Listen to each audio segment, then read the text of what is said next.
Eyes of the atomic age has been that when Trinity, the first A-bomb, was exploded in the New Mexico desert on July 16, 1945, the impacted area was uninhabited, so no one was harmed.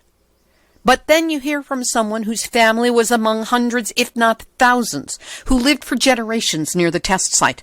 And based on years of scientific research, she tells you, we know now that people in New Mexico were exposed to somewhere between 10 and 100 times more radiation than anyone ever has been from any other nuclear incident in the world, including Chernobyl, Fukushima, Nevada test site, etc. Well, when you hear that truth and so many more about what actually happened as a result of the Trinity atomic bomb test, you begin to understand that we are all downwinders, stuck in that terrible nuclear seat that we all share. Nuclear hot seat, what are those people thinking? Nuclear hot seat, what have those boys been drinking? Nuclear hot seat, the corium is sinking. Our time to act is shrinking, but our activists are linking. Nuclear hot seat, it's the bomb.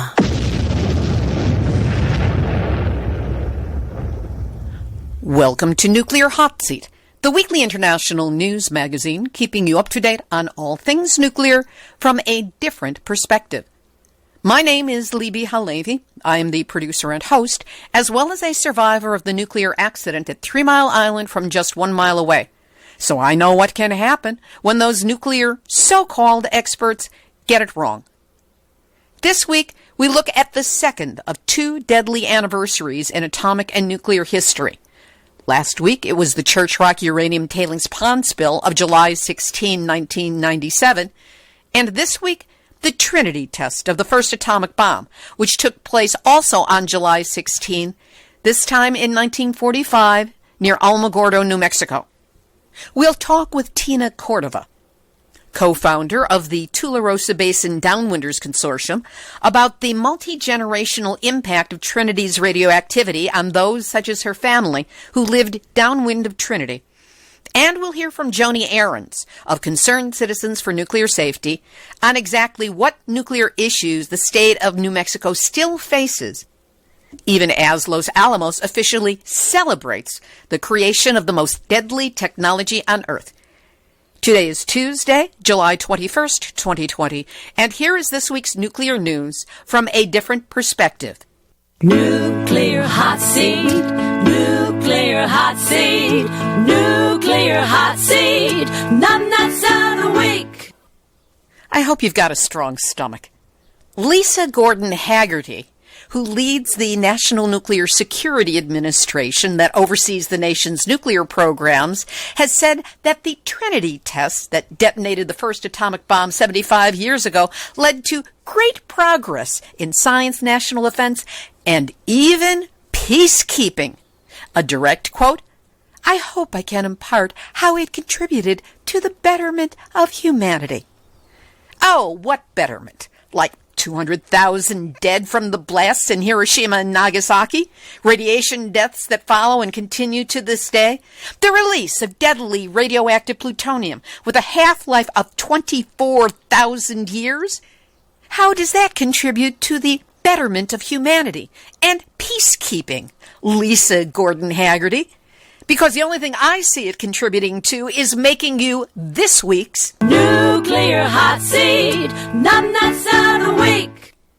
And as a footnote, there were 23 new active cases of COVID-19 this week at National Nuclear Security Administration sites, the second consecutive week of double-digit increases.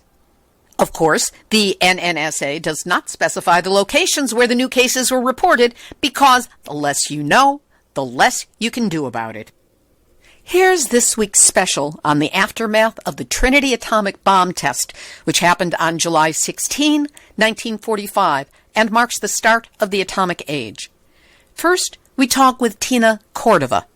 She is a Trinity Downwinder who grew up in the Tularosa Basin, 40 miles from the explosion of the first atomic bomb in 1945. In 2005, she co-founded the Tularosa Basin Downwinders Consortium. We spoke on Saturday, July 18, 2020. Tina Cordova, it is so good to have you here with us on Nuclear Hot Seat.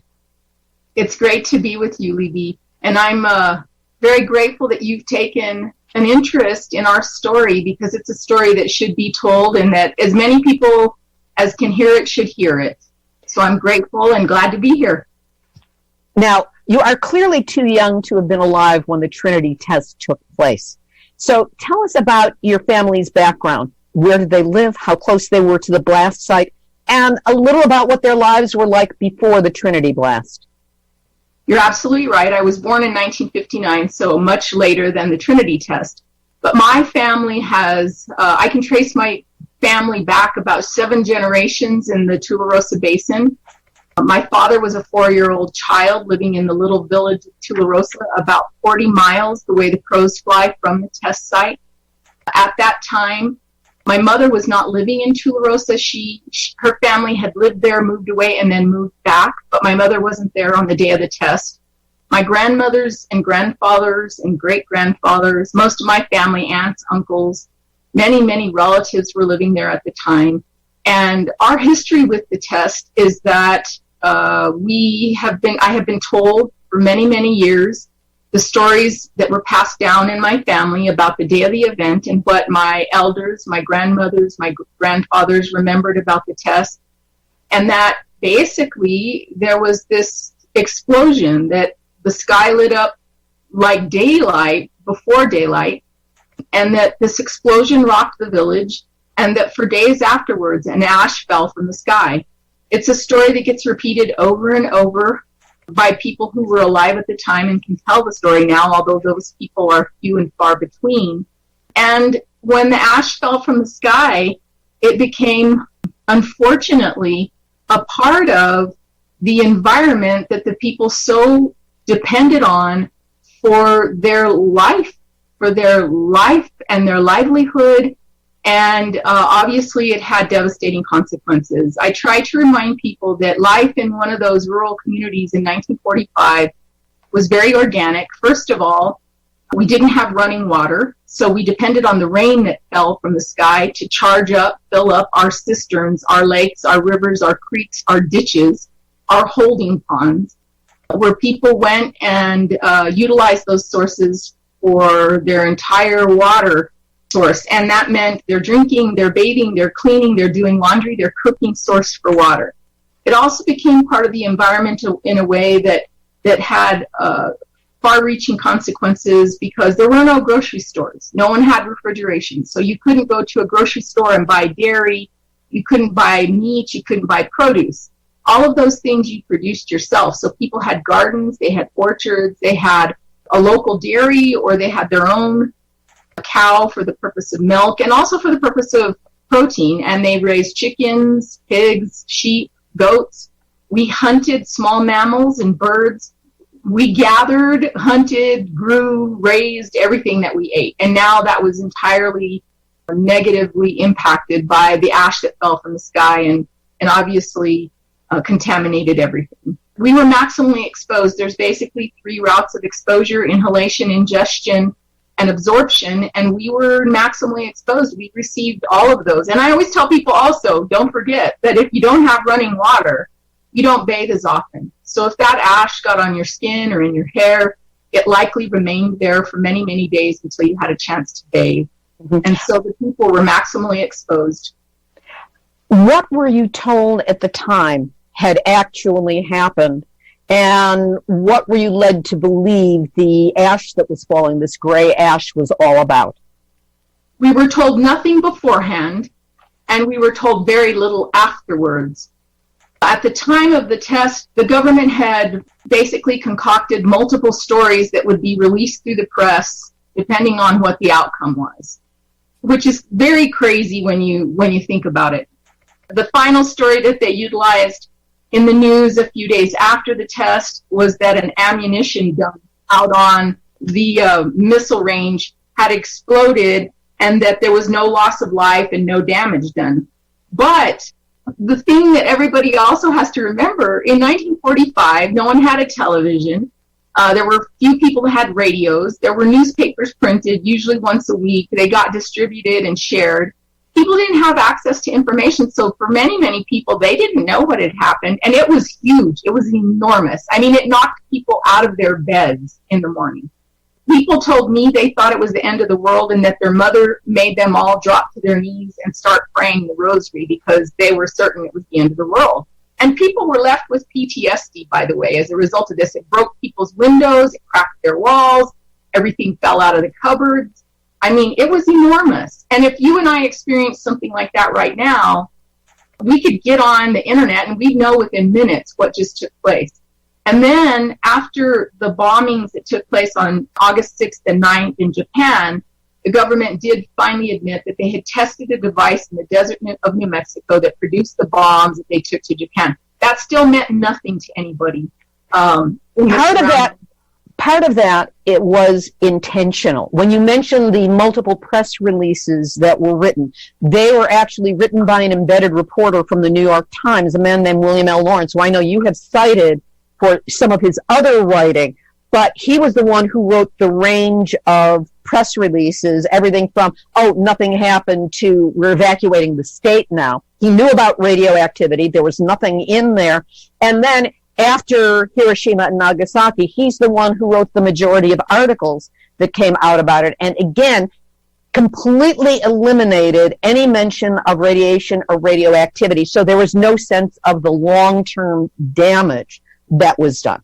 Now, in terms of that long-term damage to health, when did that start showing up, and when did people start connecting that with the gray ash that fell from the bomb going off, from the test? Before I get into that, let me just say that the government counted very heavily on the people who lived in the area to be uneducated, unsophisticated, and unable to stick up for themselves, even after they came back and said that there might be radiation. I know there's a story in the literature that I've read many times about one of the ranchers who encountered some of these soldiers that came back to take a look at the radiation on his ranch. And he said, "What are you doing?" And they said, "We're checking for radioactivity." And he said, "You won't find any here. We don't have the radio turned on." And so there was no understanding of what this meant. But your question in regards to when did the disease manifestation start? In 1955, both of my great-grandfathers died from what they called stomach cancer. And that was at a time when no one in these little towns had ever heard the word cancer. And it was a terrible, terrible thing because they didn't have treatment. People didn't have insurance. There certainly was no access to health care in the little town that I grew up in. There was no way to be diagnosed there. There was no treatment. People even wondered if they could catch this from people who had it. And so my great-grandfathers suffered a great deal before they died. They were, I believe, put on morphine from the stories I was told, and they basically laid in a bed and died a few months after they started to get sick. But no one was putting it together as related to the bomb. And people continue to die. I'm a thyroid cancer survivor. And when I was diagnosed with thyroid cancer, the first thing they asked me was, when were you exposed to radiation? Did you work with radioactive isotopes? Did you work in a lab? Did you ever work in an X-ray facility? Have you had a lot of X-rays? But I will tell you the truth. I started to connect these dots when I was in college. I have a degree in the sciences, and I started to realize the reason there's so many people in my community sick and dying is because we were overexposed to radiation. It has to be that. And people started talking about it, but you have to also realize that you don't bite the hand that feeds you. And the government did an incredible job of controlling the messaging always. Yes. For example, they said the area was remote and uninhabited, but in reality, tens of thousands of people lived in a 50-mile radius. And per their own admission, they said, we can never do this here again because we've so overexposed people to radiation. And if we do it again, we have to find an area with a 150-mile radius uninhabited. They went to Nevada to establish that. But if you draw a radius around Trinity, 150 miles, it encompasses Albuquerque to the north and past El Paso to the south and to almost our eastern and western border in New Mexico. That's our entire state. So now you're talking about hundreds of thousands of people that were exposed. The other thing that the government did a really good job of is creating the idea inside of these communities that we should be proud of the fact that we participated in this event that brought an end to the war. And for some people, that was important. A lot of people, that was very important because, number one, their husbands, their brothers were off serving in the Pacific. So this was going to put an end to that and bring these men home. And not only that, but these facilities, these government facilities, employ a lot of people. And I have to tell you, on more than one occasion, people have told me, you keep this up and they're going to close those bases and we're not going to have jobs. And I've said, that will never happen. That will never happen. And we can't be fearful of those sorts of things, but that will never happen. Our government doesn't have the resources to reestablish that bombing range that's the largest any place, that has the largest airspace any place in the world. And so they made us fear for our jobs. They made us feel some level of pride because we were, in my mind, enlisted into the service of our country without consent or knowledge. And then they minimized it. Oh, it's remote and uninhabited. Oh, nobody was affected. And the fact that the government never came back also gave this sense that there was no reason to come back. It wasn't dangerous. Nothing happened that could possibly have caused problems. But people always talked about, why are there so many of us sick? Why are so many of us dying? And it wasn't until 15 years ago when we started our work that people just started coming out of the woodwork and saying, you know what, I knew this all along. I thought this all along. It has to be, everybody in my family's gone now. Everybody's sick, and now it's affecting my children and my grandchildren. And so, everybody now has embraced this, now understands it to be true. And now science is in our favor as well. So let's roll this back slightly as to how you made the connection from being in college and studying the sciences and starting to become aware to this time 15 years ago when you founded the group, and we'll explain about that too. But how did you take that journey to enough realization that you helped with the founding of the Tularosa Basin Consortium? So I read an article in the Reader's Digest about the Nevada test site Downwinders. And this probably happened, I would say, at least a good 20, maybe 22 years ago that I read this article. And I saved it because I the minute I read it, I said, this is us. This is us. And this now explains, and it also explains the fact that there are other people trying to be recognized. And then I read a letter to the editor in the newspaper from back home from a gentleman who said, I'd lived my whole career away from here, and now I'm back to retire. And my mother just died after having 3 cancers, and everybody is sick and dying, and when are we going to hold the government accountable? And I knew this gentleman. He was older than I didn't go to school with him. I went to school with some of his brothers and sisters. But I knew him, and I contacted him. I said, Fred, we have to do something about this because it is absolutely the truth. And there are downwinders in other parts of the country as well. And I've read about this, and I've done some loose research on it. And I know, because of the science that I know and understand, it had to have had an effect on us. And so we started the organization and then immediately started doing a lot of research. And that really did lead to a realization of how this could have potentially been so devastating for the people who lived 12. I always say we've identified ranchers that live 12 miles away. Imagine that. But the people that lived in communities, 12, 15, 20, 30, 40 miles away. I mean, those people have basically for 75 years been relegated to nothingness. We've counted for nothing. I had somebody tell me one time, we're not even guinea pigs because they check back on guinea pigs. And I said, you know what? That's like the most profound thing. I never even thought of it in those terms. They didn't even consider us to be test subjects because they've never come back to check on us. So has there been any kind of government testing or epidemiology or checking into this to try and find out what the impact actually was?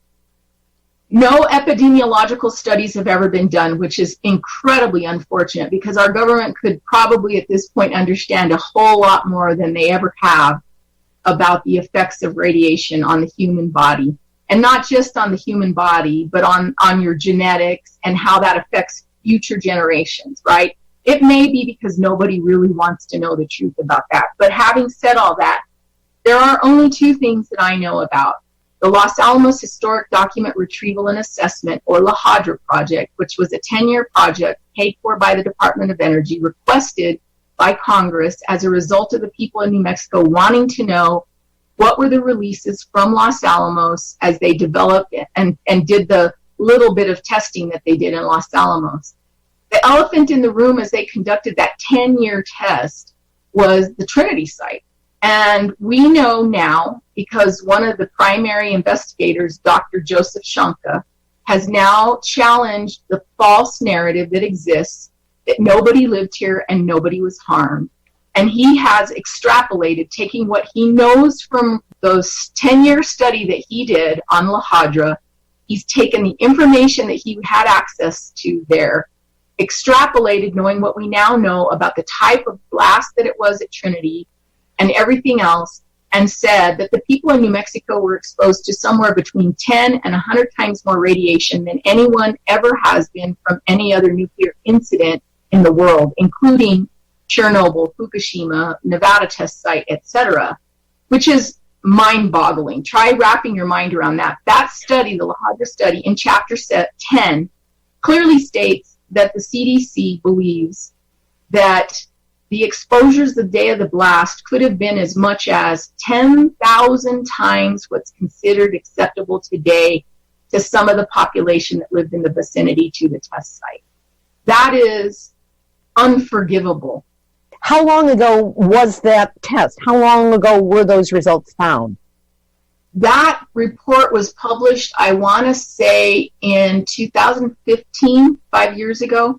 And there was actually the CDC actually put forward recommendations that they thought the government, should follow up on. And there were a number of recommendations around the Trinity test site. And most of those recommendations have fallen on deaf ears. And after spending, I believe the entire process was over $10 million. And to not follow up on the recommendations is insanity. Above and beyond that, though, the National Institute of Health has been conducting a dose reconstruction that they started, I want to say, 5 years ago.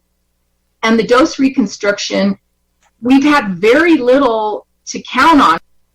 In the beginning of this dose reconstruction, they consulted closely with members of the community for specific reasons to help them get the tribal entities to invite them to come here and do this, which they absolutely had to have to move forward with the study. We delivered those statements from the tribal entities. We also helped them develop their questions that they would ask. But imagine trying to conduct a dose reconstruction 70 to 75 years later, depending on people's recollections when they're somewhere older than 70 years old. When they first came here, they told us, and I remember this very distinctly, that they wouldn't consider anybody to participate unless they had been 13 years or older at the time of the test, so that they would have some real recollection. And I said, those people don't exist anymore because they've all died from cancer. I mean, you're never going to find people like what you're looking for. They're so few and far between. And if you find any people like that you can recognize, you won't have enough of them for this study to be considered scientific. But anyway, having said all that, they moved ahead with this dose reconstruction. And I've had many scientists that I count on, that I trust, who have amazing reputations, have told me it's impossible to do a dose reconstruction this far down, this late in the history of the incident, in other words. So they relaxed their qualifications and said, if you were alive at the time. So I know somebody that was born 8 days before the bomb. They would consider her somebody they could rely on. But she doesn't remember what life was like in 1945, where she got water or how her family got food. And actually, when you think about it, everything changed dramatically after the war because our government then put all the money into infrastructure and building the infrastructure in our country. And now we had running water and we had refrigeration because we had electricity, etc. And so things changed dramatically. The woman I know who was born 8 days before the bomb, she wouldn't remember that they gathered water from a cistern or that they got their milk from a milk cow necessarily. And then the other thing we know about is that this last summer, a year ago, there was an article published in a scientific journal about how we had a huge spike in infant mortality in the months right after the Trinity test. That's the Bob Alvarez, Kitty Tucker research that was done.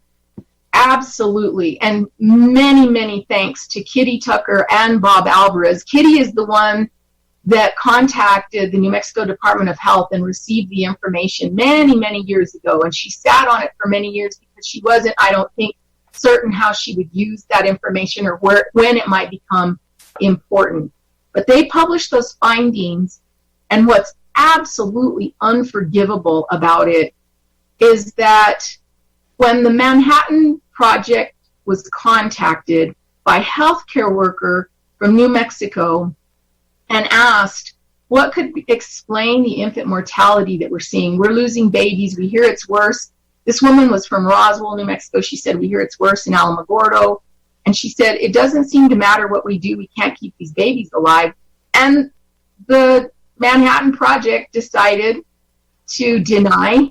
And they basically said, we've looked at the statistics and the statistics don't show that. And that is an absolute lie, because Kitty Tucker has the Department of Health statistics that show that in those months following Trinity, after a steady 10-year decline in infant mortality, because of the advent of antibiotics, medical practices, hygienic practices, keeping babies alive changed dramatically. But having said all that, they decided to deny and lie and look the other way, and we had casualties from Trinity. They were babies. They were children. And that's just unforgivable. And that was the infant mortality rate that spiked in the months, certainly in August of 1945, and beyond that for the next few months. That's correct. From August through October, we saw these huge increases. And knowing what we know about radiation exposure now, that would make perfect sense, because your exposure to radiation is a factor of distance and time. One of the reasons why we were so overexposed, because we lived so much closer. Your exposure is also based on your body mass. So if you're a child or a baby, because you have a smaller body mass, you would have received a higher dose exposure. It all makes sense. And it's not outside of reason to be able to draw a conclusion. It's probably what they saw, and I'm not an expert on this, but I'll bet most of what I have that it's the same thing they saw in Hiroshima and Nagasaki after the bombings in August. The babies that were alive at that point couldn't sustain the radiation doses, and they probably had babies die as a result. It's significant that after Hiroshima and Nagasaki, that there was no real study, no real epidemiology done until it was started 5 years later, meaning the earliest of the deaths and the most severe rate of death would have already been long past. So at 5 years, they picked it up, and that's the Hibakusha study that's been going on since. Yeah, and how unfortunate, because if you want to know the truth and if you want to get at the truth, then especially as it relates to this sort of an issue, you take that up almost immediately so that you can understand the full scope of the impact. Let's take a look now at the work that is still being done by the Tularosa Basin Downwinders Consortium that you helped to found and that is still ongoing. Where are you focusing your efforts these days? Our entire focus these days is on getting the amendments to the Radiation Exposure Compensation Act passed. The amendments, specifically those in House Bill 3783, would extend compensation to the people of New Mexico for the first time ever. That fund has been in place for 30 years, and we've never been included. We were the first people exposed to radiation any place in the world, and how we were left out, I always say, is the $2.3 billion question. That's what's been paid out in compensation so far. Now, who is included in that? Does that include the Navajo uranium miners? It includes the Nevada Test Downwinders. And let me also state, this is something that's very important to the history of all this. New Mexico was downwind of the Nevada test site. That is very well documented. When the government did the testing in Nevada, they put up monitors in different states, and one of them was New Mexico. It's very well documented that through the summer of 1962, when they did above ground testing, New Mexico received radiation exposure because of that.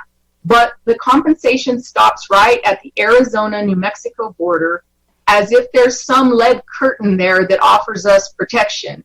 So I always say if you live 5 feet over that border to one side, you get compensated. If you live 5 feet over that border to the other side, you do not.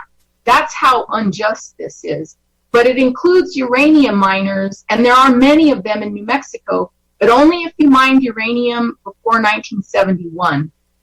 If you mined uranium after 1971, you're not included, because that's when uranium became publicly available for the use in the production of energy, for example. And so the government said, we're no longer going to accept responsibility for the damage that's done to human health, because that'll take care of itself, private industry, which you well know never, ever happens. So we have all of these miners that continue to work in the uranium mining industry that aren't taken care of. And it's such a very sad history for them, because you might have a gentleman that lives on one side of the street being compensated and a gentleman that lives on the other side of the street not compensated. And, I've been to these communities. They often ask me to come speak about the Downwinders. And I can't believe the stories I hear there, just like I can't believe the stories I hear in the downwind communities about people having to hold bake sales so they can buy their pain medication. Or the uranium miner that I heard speak in Laguna Pueblo, who said, my wife walks the Pueblo every week and asks people to gift us money so we can put gas in our car to get me to Albuquerque so I can get my treatment. That is also unforgivable. And so the fund now takes care of the Downwinders from Nevada, and it includes people in parts of Nevada, Utah, Colorado, and Arizona. Nobody from New Mexico. And then men and women who worked in the uranium mining industry before 1971. With the work that you're doing in trying to move this forward, and now that we have hit the 75th anniversary of the start of the atomic age, when all these horrors began, there's been a lot of media coverage, both rah-rah nukes and talking about how deadly the test was and the radioactivity. With this bump in visibility, I know that your group was attempting to put together an event that unfortunately COVID took down, but you still put together a video. Tell us about that video and what it consists of. So part of our goal has always been to educate as many people about this issue as possible. And our in-person annual candlelight vigil is a beautiful cathartic event that we developed 10 years ago to offer support and comfort to those people who've lost loved ones and to forever memorialize them, their names. I always said, if the government's not going to come back and care one bit about these people, it's our job and our duty, because they are our families and our friends, to make sure that at least once a year, their name is acknowledged, because they were true patriots that literally gave up their lives in service of our country. And so we have this annual candlelight vigil. We light what's called a luminaria, a paper sack with a candle in it, and we call out their names. Well, because this year we couldn't do that, we decided to put together a video that we could share widely, and it's been seen all over the world, actually. And the video consists of us giving an explanation of the Trinity test and what made it so devastating to human health. And then a group of very brave individuals have told their own family experiences with the sacrifice and suffering. And then our elected officials who support us, we have huge support from our governor, our lieutenant governor, and our entire congressional delegation. And then they all came forward with videos. Well, we received videos from everybody except the two senators who were unable to actually participate. But then, as a follow-on to all of that, we read the names of those people as part of our video. And you can't watch this and not have those names are provided to us by family and friends of these people who've died. We add names, many names every year. And it's through a voluntary process. I always say that if we went door to door in these communities, we wouldn't call out, 800 and some odd names. We would call out thousands of names. It would take us probably the better part of 4 or 5 hours to list all the names. It's a wonderful video. We're very proud of how it all came together. The other reason I think it's important for us to remind people about the effects of testing is because there's been this idea floated recently in our country that maybe we should resume testing of nuclear devices. And I always say that what they tell you is it's perfectly safe. And it is until the moment it's not. And then when it's not, it's catastrophic. And if you think somebody is going to come back out of the goodness of who they are to take care of you, think again, because we've been appealing to their better angels. For 10 years now, there have been bills entered into Congress to add us to the Radiation Exposure Compensation Act, which we so much deserve. And for 10 years, they've looked the other way. But for 75 years, they've chosen to unacknowledge the suffering and sacrifice that the people of New Mexico experienced. So if there is a catastrophic event, don't ever think somebody's going to come back and take care of it. It's not going to happen. So we're at the 75th anniversary, and right now is the lull between when the Trinity test happened and then the dropping of the bombs on Japan, Hiroshima and Nagasaki. With this bump of visibility that the issues have gotten, that Trinity has gotten, what can you do, and what can the listeners of Nuclear Hot Seat do to help you benefit from the visibility and from the awareness, fleeting though it is in the news cycle, to be able to help you gain the compensation that you believe you deserve?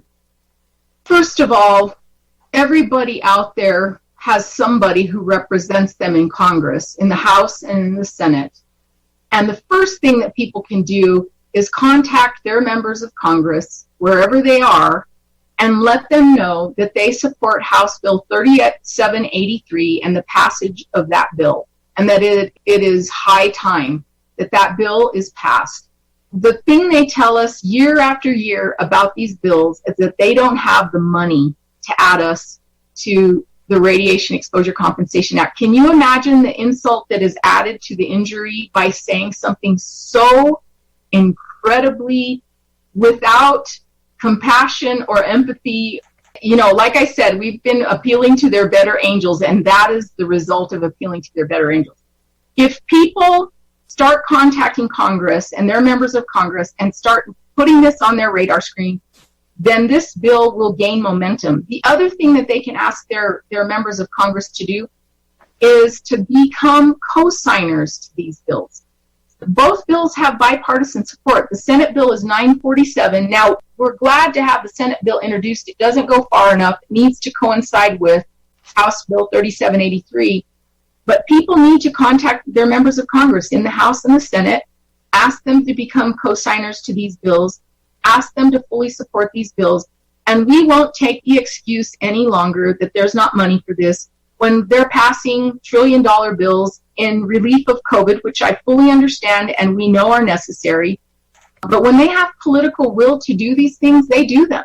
They do them. And so when you have a defense bill every year that's in the trillions, when you have the idea of building more plutonium pits and money going into doing those sorts of things, there certainly is money to fund and take care of the problems that exist from the past, and we're not going to settle for that excuse any longer.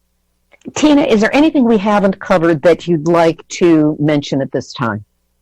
I just want to express to people how grateful we are for the support we have received. I am so grateful for the exposure from the 75th anniversary, but it has to be this exposure this knowledge that people have gained because of everything that they know about the Trinity Downwinders, they have to take action on this. You know, the average person has to take action on this. And what I mean by that is that if you become complacent in these types of issues, you're then complicit. And the truth of the matter is, this is nothing more than a moral and an ethical issue. There's a moral and an ethical issue to right this wrong and to extend justice to the people of New Mexico. And I just want to say that we are grateful for the support, and we hope that everybody out there will be moved to become active in this fight. We need people from all across the country to do outreach to Washington, D.C. and make sure that their representatives understand how important it is. Tina, we will, of course, link to your website on nuclearhotseat.com under this episode. We will also have the video up and other information that we think is going to be relevant so that they can continue this. For now, I was deeply moved by the video. I'm deeply moved by your passion and your focus and your drive and what you've been able to accomplish thus far. And I'm extremely grateful that we found the time for you to be my guest this week on Nuclear Hot Seat. Well, I thank you, and I know that you reach a lot of people, and these are people who are activists by nature, and we identify with each other, and I just appreciate this opportunity greatly. Thank you so much. Tina Cordova of the Tularosa Basin Downwinders Consortium. We'll have links to the website and support material for your letters to elected officials up on our website, nuclearhotseat.com, this episode number 474.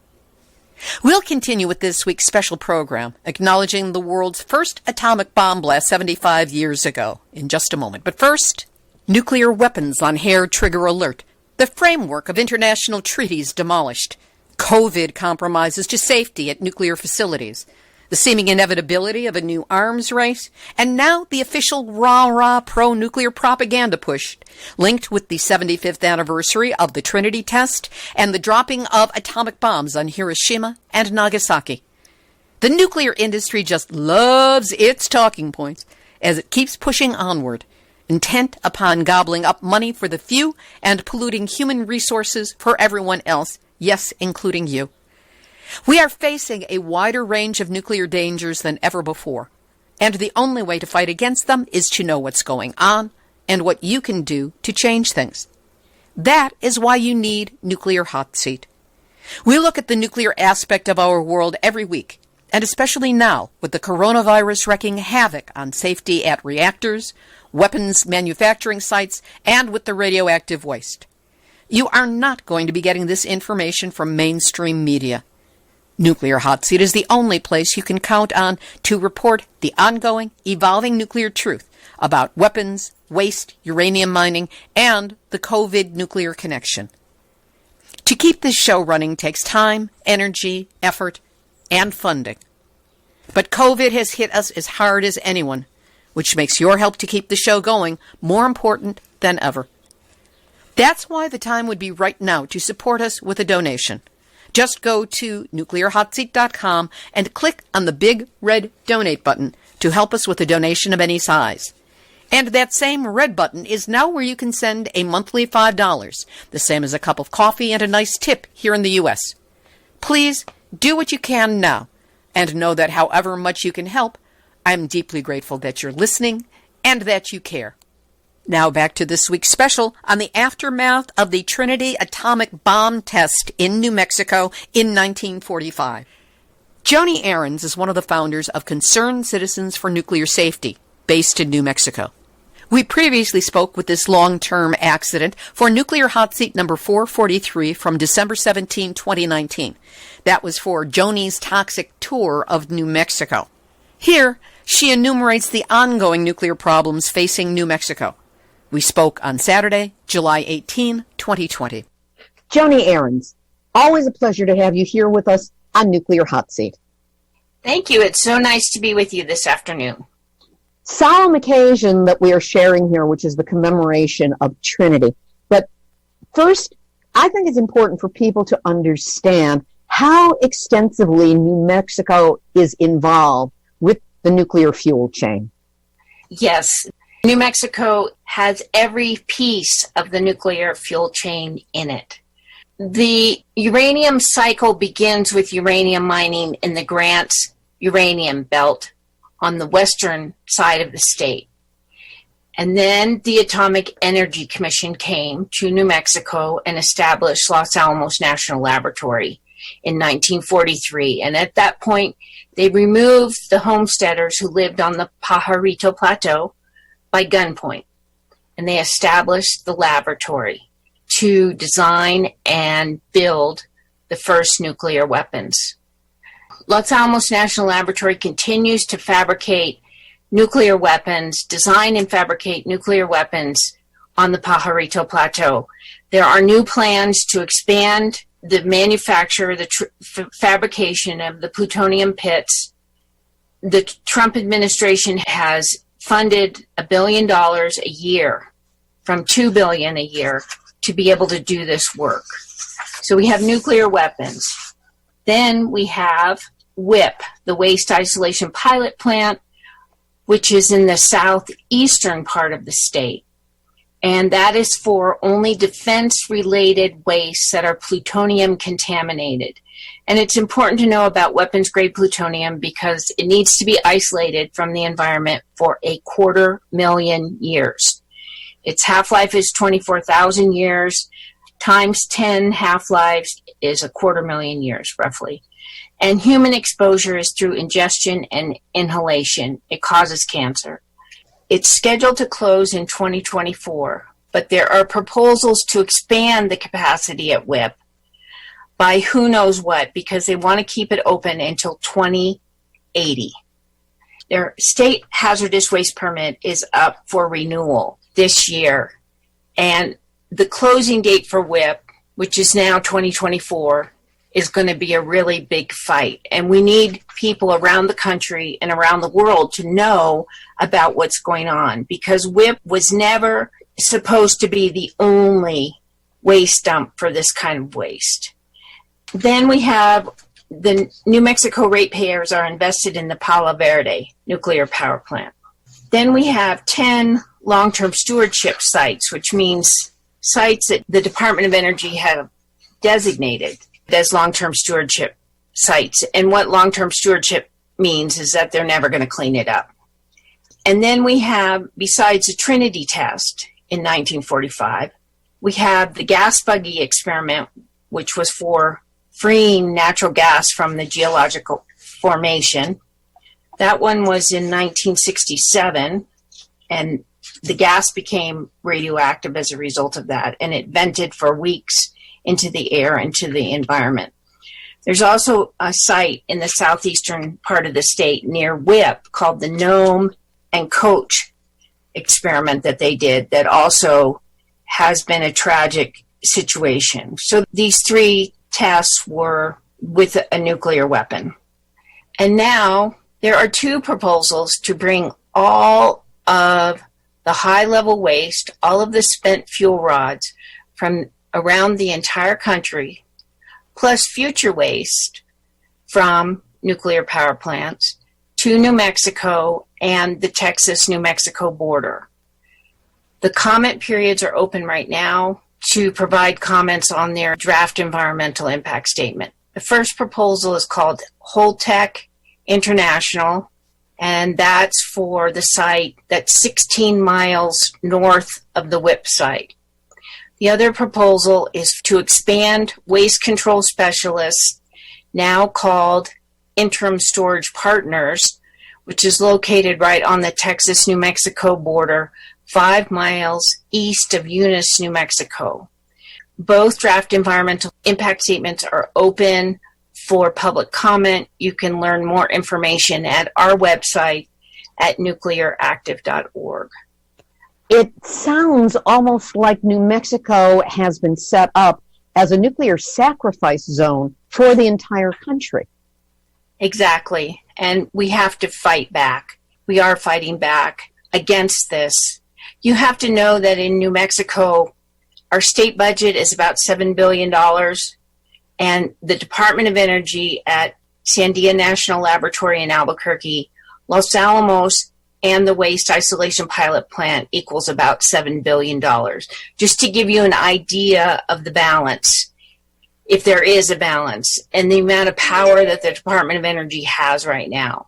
With regard to the high-level waste interim storage proposals, the governor, the land commissioner, and other officials have provided written statements in opposition to those projects.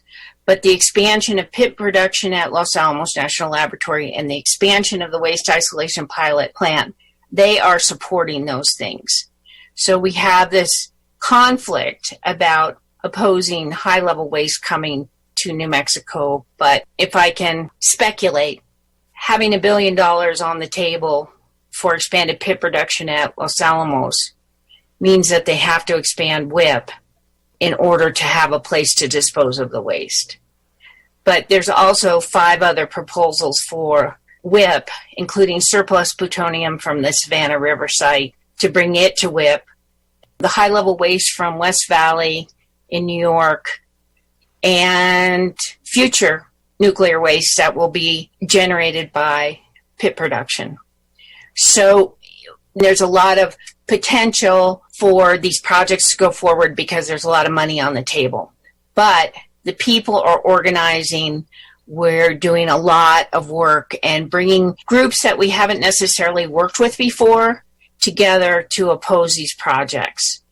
I also want to add that the oil and gas industry is very concerned about these proposals because they're located in the Permian Basin where they're making a huge amount of money pumping natural gas and oil in that area. So the Fasken Ranch Company, oil and gas company, is opposing the Holtec project before the NRC right now. We've never worked with the gas and oil. I was about to say strange bedfellows or bed sisters on that one. Yes. Now, I want to shift this because we are still in the immediate wake of the anniversary, the commemoration, the memorial of the Trinity nuclear blast, the first atomic blast that ever took place on the planet. And if there is a ground zero for this, it's Los Alamos. This is where the rah-rah nukesters come to pat each other on the back and say, wow, wasn't this wonderful? And isn't the A-bomb terrific? So I'm wondering, we have COVID going on. What did that do? What was it like in Los Alamos with Trinity's anniversary being just this past week?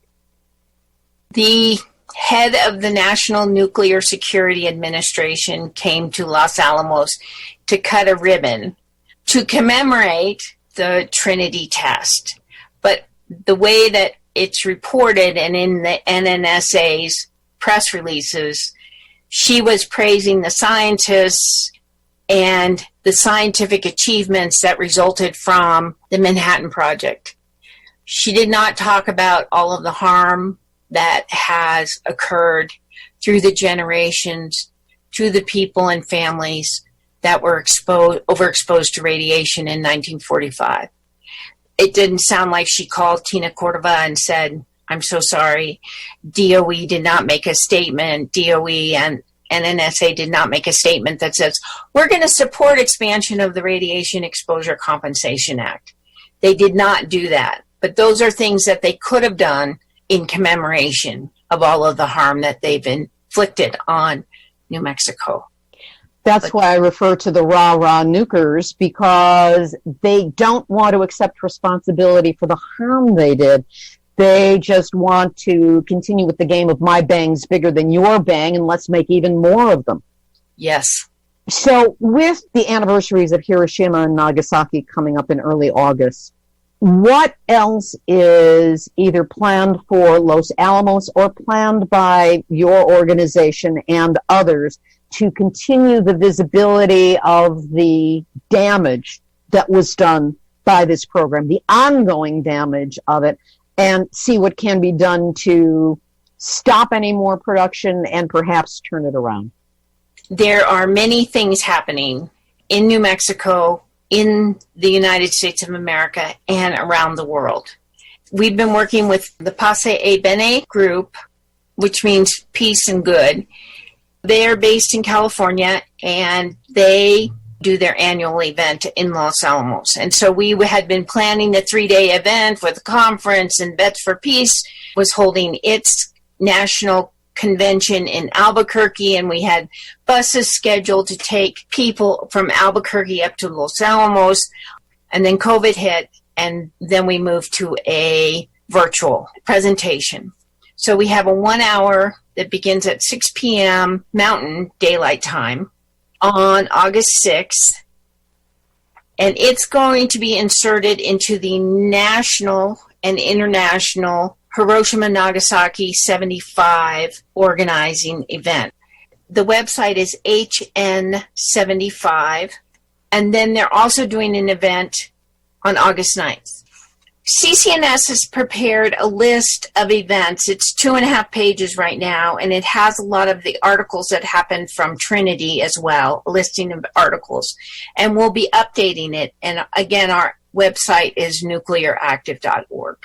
When I think about COVID and I think of one blessing, it's that we're all coming together and we have a unified message, and more people are getting involved. And the young people, oh, yay! Yes, young people. Joni Arends of Concerned Citizens for Nuclear Safety, and I join with her in celebrating our next generation of activists. We'll have our links up to the work of Concerned Citizens for Nuclear Safety on our website, nuclearhotseat.com. This episode, number 474. Activist, shout out. A reminder that Hiroshima Nagasaki 75.org is going to present 2 full days of live stream programming on August 6th and 9th, the anniversaries of the dropping of the atomic bombs by the United States on Japan in 1945. We will have a link on this week's site to the list of participants, which is extensive and international. I'm honored that I will have partaken in 2 of the pieces, and I'll let you know more about that as the schedule is confirmed. If you want to know more, go to HiroshimaNagasaki75.org and check it out.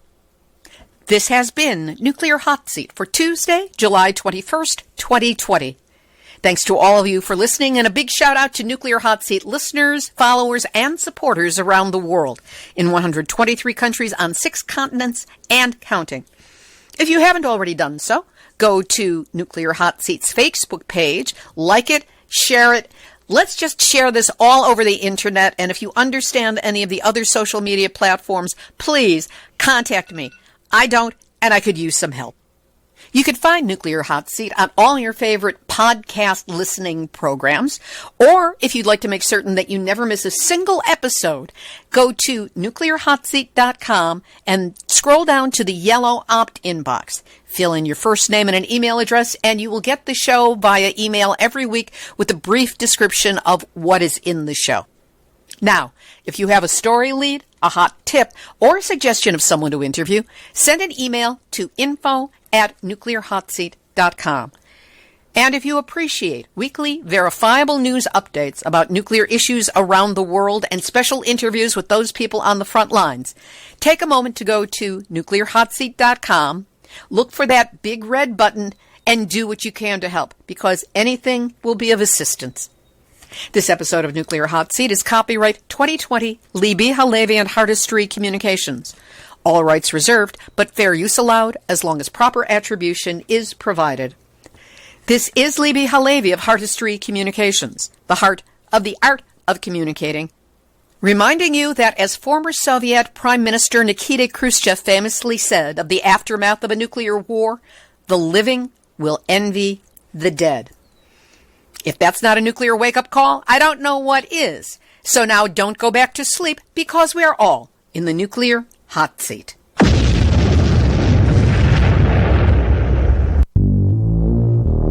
Question everything. Intelligent radio for intelligent people.